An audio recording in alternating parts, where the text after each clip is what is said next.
Whispers Between Walls is a rich story describes the silent longings. Chapter 1 by VMS The Silent Longings.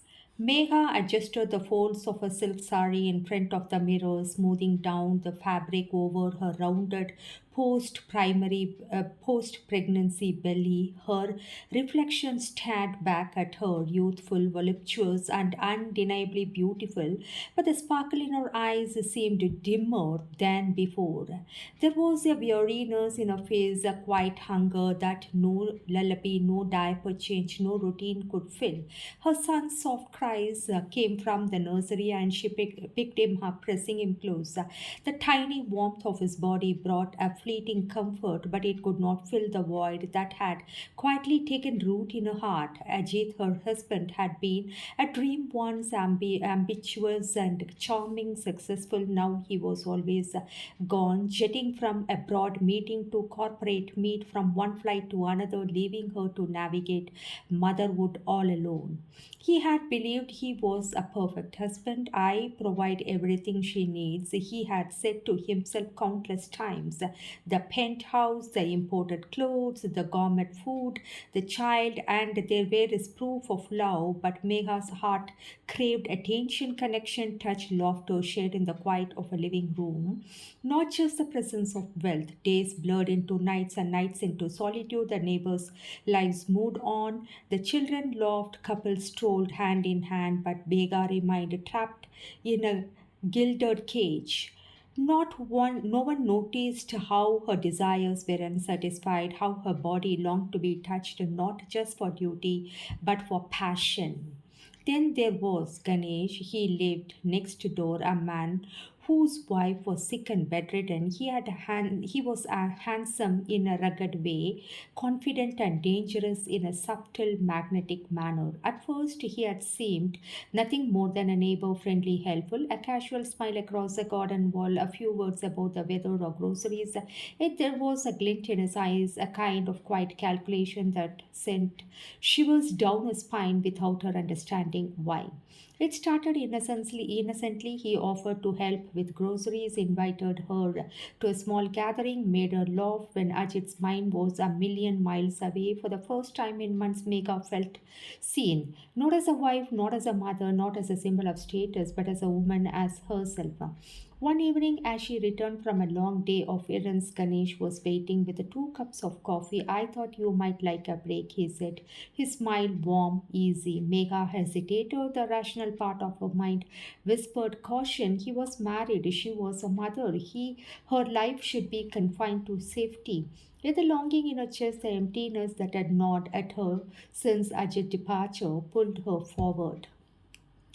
They sat on the balcony sipping coffee as the city lights blinked below. He listened as she talked, not the polite nodding of strangers, but the attentive, curious ear of someone who wanted to know her, really know her. For the first time since she had become a mother, Mega's laughter came freely, spilling into the night, and somewhere deep inside a seed was planted, a dangerous curiosity, a longing for more than she had been given, more than Ajit had provided, more than the child and the wealth and luxury. It was only the beginning. Chapter 2. The predator next door. Megha tried to focus on her son, but her mind wandered. The warmth of Ganesh's attention lingered like a whisper in her chest.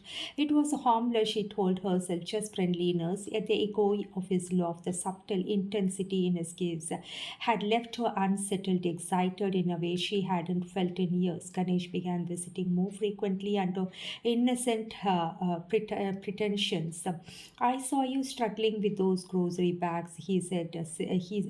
He said, say, or I picked up something from the bakery. I thought you might like it. Each gesture was small, seemingly trivial, but each chipped away at the walls Megha had built around herself. One evening, Megha's husband Ajit called from yet another international flight. Don't wait up. I will probably in New York all week, he said, oblivious to the quiet ache in her voice. Okay, take care, she replied, forcing a smile. Once the call entered the silence of the apartment pressed on her, Ganesh appeared at that moment almost as if summoned. He offered her a ride to the shopping mall, saying, I thought a little escape might cheer you up. Megha hesitated, but something inside her, the longing for care, attention, and escape, pushed her to agree. Inside the conversation followed easily. He listened to her talk about trivial things and babies' moods and the difficulties of motherhood, the loneliness of having a husband who only existed in brief, distracted bursts. His eyes never left her face. There was no judgment, only curiosity, admiration, and a quiet intensity that made her pulse quicken. At the mall, he carried her shopping bags, insisted on buying the things she hesitated to pick for herself. You should not deprive yourself, he said, his voice low and persuasive. Megha felt a thrill in the ordinary, a thrill she hadn't experienced in years. She knew this was wrong. He was married, she had a child and a husband, and yet the excitement, the sense of being seen was intoxicating. Days turned into evenings. Ganesh gestures became more personal. Surprise flowers on her doorstep, handwritten notes, small gifts that showed he remembered details she herself had forgotten. Megha's heart struggled between guilt and desire. She found herself craving his presence, his approval, his attention, emotions she realized that she had starved for in a marriage. One rainy night, as they walked in the garden behind their buildings, Ganesh brushed a strand of wet hair from her face. You deserve to be happy, Megha, he whispered. Her heart raced. She knew she shouldn't, yet she wanted to lean into the warmth of his words, the promise they carried. The world had shifted, the loneliness she had tried to ignore opened the door for a dangerous intimacy, one that promised excitement, pleasure, and attention, but could destroy everything she held dear. Megha was beginning to realize that her desires, long ignored, might come at a cost far greater than she had imagined. Chapter 3, Crossing the Line. Megha knew she was treading dangerous waters. Every encounter with Ganesh sent her heart racing, her body responding in ways that frightened and thrilled her. At the same time, she told herself she was only lonely, only craving attention. But deep down, she recognized the truth. She wanted him. She wanted the fire he brought back into her life, a fire that had been smothered under sleepless nights, diapers, and Ajit's absence. It began subtly, a lingering touch on the hand while handing her a package, a brush of his fingers against her arm while walking through the garden, a gaze that held her longer than necessary. Each gesture was small but deliberate. Ganesh knew exactly how to ignite her desires, and Megha, despite her better judgment, found herself leaning closer, listening more intently, laughing more freely.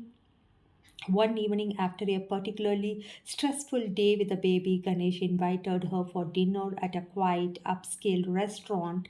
Just a small escape, he said, his eyes holding hers in a way that left her breathless. Meha hesitated. This was crossing a line, but the longing inside her was stronger than caution. She agreed. Over candlelight, conversation flowed easily. He complimented her not on her wealth or beauty alone, but on the small things, her intelligence, her wit, her courage as a mother. For the first time in months, Megha felt truly seen, not as a position, not as a symbol of status, not as a mother, but as a woman. After dinner, the drive back was quiet. Rain tapped against the windows and the city lights blurred into streaks. Ganesh reached over, brushing a strand of hair from her face, his hand lingering at her cheek. You deserve more than loneliness, he whispered. Her pulse quickened. She pulled away slightly, guilt and desire warring inside her. Ganesh, this is not, it's wrong, she said, her voice trembling. He smiled gently yet insistent. Wrong for who? For your husband? He is too busy to notice what you need. You deserve happiness. Don't let fear decide that for you. Megha's resolve weakened. She knew she was being seduced, but every word, every touch, every attention Ganesh gave her filled a void Ajit had ignored for too long. She let herself lean into the warmth of his presence, her body betraying her mind with every small gestures of closeness. Soon their meetings became more frequent, more intimate. Walks turned into into late night drives, shopping trips into private diners, conversations into lingering touches and stolen glances. Megha felt alive again, a sensation she hadn't realized she had missed so desperately. But with pleasure came danger. Ganesh's charm had a darker edge. He began to hint subtly at what he could offer if she truly embraced their connection. Gifts and attention gave way to demands and expectation, testing how far she would go. Megha was torn. Part of her thrilled at the attention, at being desired, at feeling alive. Part of her feared the consequences, betrayal, scandal, losing a child, losing Ajit. Yet the lonely nights, the aching heart, and the unfulfilled desires pulled her toward him again and again like a moth to a flame. The line had been crossed from admiration to seduction, from attention to intimacy. Ganesh had begun to weave a web around her, and Megha was caught, enticed, and dangerously entangled. If you want, I can continue, he said. And in chapter 4, The Reckoning, Megha awoke to the quiet hum of the city below. Her son slept peacefully beside her, and for a moment she tried to savor the calm, but the memory of last night Ganesh whispered promises, his touch lingering like fire on her skin, weighed heavily on her conscience. She had crossed lines she had never imagined crossing, and now the thrill of desire was shadowed by fear. Ganesh's behavior had begun to change. What once seemed like care and attention now carried a subtle edge of control. He reminded her softly but unmistakably of the favors he had granted, the gifts, the evenings out, the attention she had been starving for. You know what this word is like, Megha, he said one afternoon while they sat in her living room. It is not kind to women who cannot protect themselves, you and your child. You could lose everything if you don't make choices carefully. The warning sounded almost reasonable, almost protective, but beneath it lay a threat. Ganesh had begun to manipulate her emotions, planting seeds of fear and dependence. He spoke of divorce, of Ajit's neglect, and how he could take care of her if she chose him. If she chose him instead. Megha realized with a cold shock that she was being blackmailed emotionally and psychologically. Her nights became restless, thoughts of her son, husband, and her home collided with images of Ganesh, alluring attention and dangerous promises. Could she fight him off? Could she risk everything she had? And yet, the very man who should have been her anchor, Ajit, remained absent, consumed by board meetings and international flights. The turning point came one evening when Ajit returned unexpectedly. Megha tried to hide her turmoil to maintain the composure of the dutiful wife, but Ajit noticed the subtle changes, the tensions in her posture, distracted glances, the distance she kept. Megha, is something going on? He asked, concern, threading his usually confident voice. For the first time, she allowed herself to breathe. She told him, not at all at once, but in fragments, about Ganesh, which said the gives, the subtle pressure, the fury inspired her. Najit's face darkened as he processed the betrayal, not hers, but his own neglect that he created the opening for it. I had no idea, he whispered, the guilt in his eyes raw. I thought providing was enough. I didn't realize how lonely you felt, how much you needed me. Ajit acted decisively. He confronted Ganesh directly, warning him to stay away from Megha and their child. The confrontation was tense, Ganesh attempting to twist the narrative to exploit Megha's vulnerabilities, but Ajit's presence, his fury, and his clarity left no room for manipulation. Ganesh realized he had overplayed his hand. Megha, shaken but relieved, felt a new sense of strength. She had been tempted, manipulated, and endangered, but she had survived, and her family was still intact. Ajit, finally aware of his failings, vowed to make amends, not with gifts or words, but this time with attention and presence. That night, as Megha held her son and Ajit finally sat beside her, she realized something profound. Love was not measured by wealth, status, or convenience. It was measured by presence, attention, care, and respect. And perhaps after the storm, their love could be rebuilt stronger than before. Chapter 5, Redemption and Renewal. And the decision to leave was suddenly but necessary. Ajit realized that proximity to Ganesh and the constant reminders of temptation and betrayal would never allow Megha to heal fully. The family sold their city apartment and made plans to immigrate to the USA, seeking a fresh start far from prying eyes, judgmental neighbors, and the chaos that had threatened their lives. The flight marked more than a physical journey, it was a symbolic crossing from neglect, temptation, and danger into a space of healing, intimacy, and renewal. Megha watched the clouds drift past the window, her son asleep in her arms, and felt a quiet hope she hadn't allowed herself in years. Ajit sat beside her, his hand brushing hers, tentative but sincere. In the weeks that followed, the family began to rebuild.